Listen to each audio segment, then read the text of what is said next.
Hello, my name is Ashley Holvey, and today I'm going to talk about what PTSD is and how it affects a person's body and health. This topic is very dear to me because I have many people in my life who are going into the active duty in the military, such as my boyfriend and my brother. Even me, although I'm not in the military, have a career in EMS, and it also puts me at risk for developing PTSD.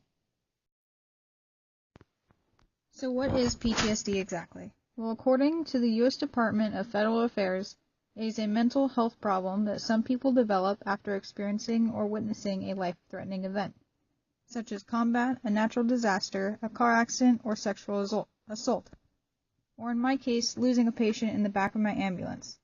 As you can see, PTSD can happen to anyone. Unlike some believe, you don't have to be in the military to fall to this disorder.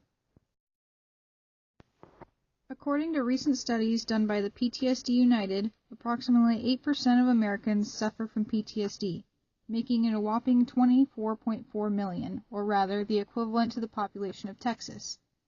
This is just 20% of people that experience or witness something traumatic.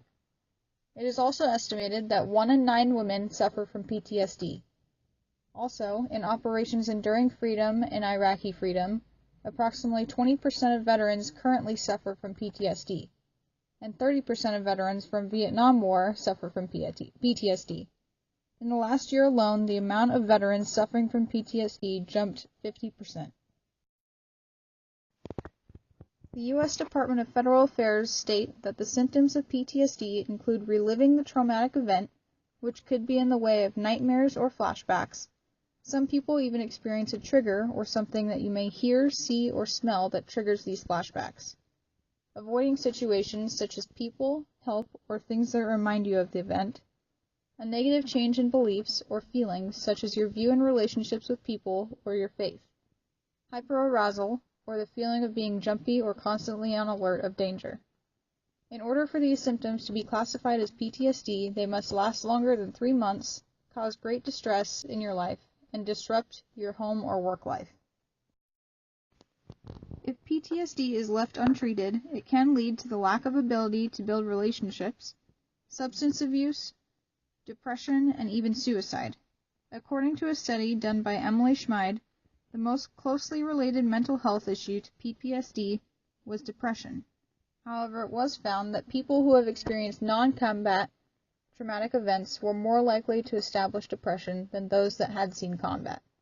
Schmid states that the more research is needed in order to fully understand the links between PTSD and depression. It is commonly known that PTSD seems to be strongly correlated to cardiovascular disease and eventually cardiovascular death.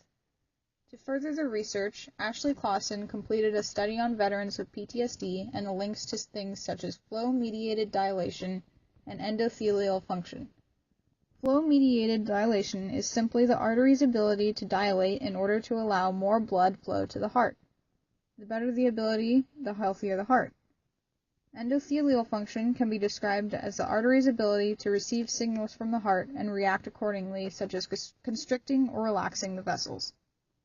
Clausen's studies showed that PTSD was closely linked to poor function in both of these abilities, proving that PTSD is linked to poor cardiovascular health.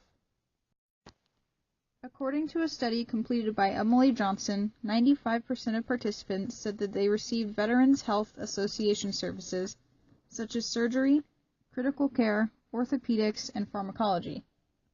25% of the participants received PTSD-specific services, 6% received treatment for any type of substance abuse, and finally that employed individuals were 68% less likely to seek out mental health care than those that weren't unemployed. There are many associations that help raise awareness for people with PTSD, such as Wounded Warrior Project, the International Society for Traumatic Stress Studies, Race for a Soldier, National Child Traumatic Stress Initiative, and the Real Warriors Campaign. You can join these causes and promote them yourselves, participate in the proceeds such as buying merchandise or running a race, or simply donating.